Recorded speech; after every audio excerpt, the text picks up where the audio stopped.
एक जंगल में बहुत सारे पक्षी और जानवर रहते थे। सभी पक्षी और जानवर प्यार से रहते थे। जंगल में एक सियार भी था। सियार अक्सर गुस्से में रहता था। एक दिन सियार सोए हुए था। तभी एक बकरी का बच्चा सियार के ऊपर बैठ गया। सियार की नींद खुल गई। सियार को उस पर बड़ा गुस्सा आया। तभी वहां पर बकरी भी आ गई। अगर राजा ने इस जंगल के जानवर को खाने पर बैन न लगाया होता तो आज तुम्हारा बच्चा गया था। बकरी को सियार पर गुस्सा आया और वह राजा के पास पहुंच गई। बकरी ने राजा को सारी बात बताई कि सियार ने मेरे बच्चे को डरा दिया है। शेर ने सियार को बुलवाया। सियार, तुम्हें शेर राजा ने बुलाया है। सियार गिलहरी के साथ शेर के पास पहुंचा। सियार, बच्चे को इस तरह से डराना गलत है, लेकिन मैं तुम्हारा गुस्सा भी समझ सकता हूँ। तुम्हें बच्चे से सॉरी बोलना चाहिए। सियार सॉरी बोलकर सभा से निकल गया। एक दिन शेर ने गिलहरी सेनापति से कहा, सेनापति गिलहरी, तुम सभी जानवरों को सभा में इकट्ठा करो। गिलहरी जंगल में गई और सभी जानवर पक्षी को सभा में इकट्ठा होने को बोला। कुछ समय बाद सभी जानवर और पक्षी शेर के पास सभा में इकट्ठा हुए। भाइयों और बहनों, मैंने गूगल पर सर्च किया कि 10 दिन की तेज वर्षा होने की संभावना है। हमें 10-12 दिन का राशन इकट्ठा करके स्टोर करना होगा। अब जानवरों में खाना कहाँ स्टोर करें, इस बात की चर्चा होने लगी। शेर राजा, क्यों ना हम खाना आपकी गुफा में इकट्ठा करें, वहां पर कोई दूसरे जंगल का जानवर आने की भी नहीं सोचेगा। सभी जानवरों ने गिलहरी की बात को ठीक माना। अगले दिन से सभी जानवर खाना इकट्ठा करने में जुट गए। सियार चाहता था कि खाना उसकी गुफा में इकट्ठा हो, पर ऐसा ना हो पाया।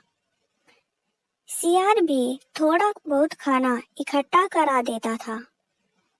एक दिन सियार ने जंगल में एक लोमड़ी को देखा।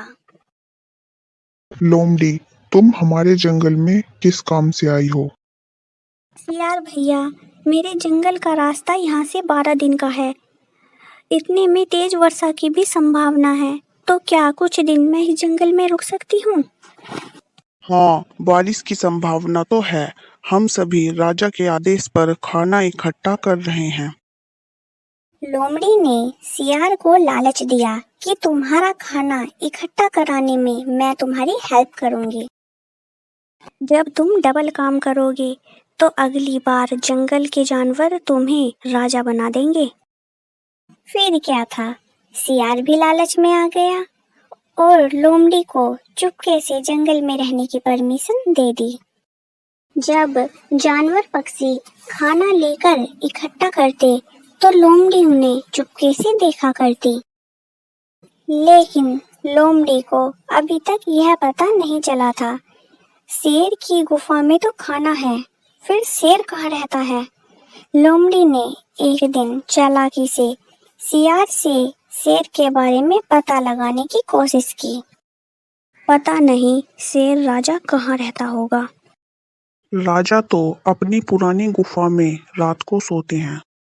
तो फिर रात में इकट्ठा किए गए खाने की देखरेख कौन करता है? राजा की गुफा के अंदर जाने की हिम्मत भला कौन करेगा? किसी को क्या पता कि शेर गुफा में है या नहीं। एक दिन लोमड़ी ने रात में अपने और दोस्तों को बुला लिया और स्टोर किया गया खाना वहां से हटाकर अपने पास के जंगल में पहुंचा दिया और अपने आप भी चालाक लोमड़ी जंगल से 9-2-11 हो गई। अगले दिन सुबह के समय खाली गुफा देखकर सभी जानवरों में भागा दौड़ी मच गई। सियार समझ चुका था कि यह सब लोमड़ी का करा धरा है। सियार ने सारी बात शेर को बताई। सियार को अपनी गलती का पछतावा था, इसलिए शेर और जानवरों ने सियार को माफ कर दिया।